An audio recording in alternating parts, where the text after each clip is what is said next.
tells of a young man who was very shy and quiet. They say long ago there was a woman that he loved very much. But because of his shyness, he could never speak to her. They say one day he had prayed to the Creator, asking if there was a way he could capture the attention of this woman. One night, the Creator came to him, told him to go south of his village to an old willow tree and create these round hoops. And through these hoops, create a dance that would show her all the beauties of life that surrounded them, and how all these things are connected to form the world we live in. At the end of the dance, it captured the heart of the woman. This is the story of life and creation, the hoop dance. You guys can come over here.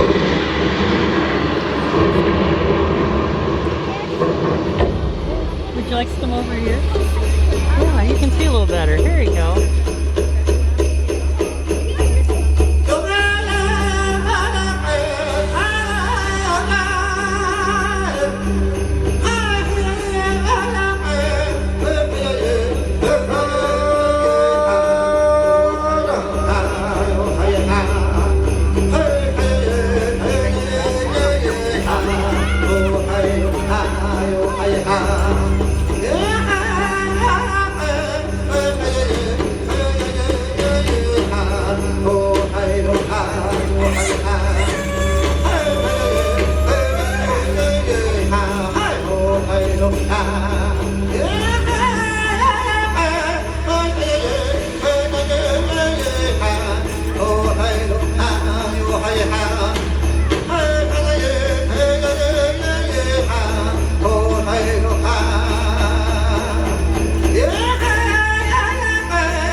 Oh,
Thank you. Thank you very much. What you just seen right now is known as the American Indian Taos hoop dance.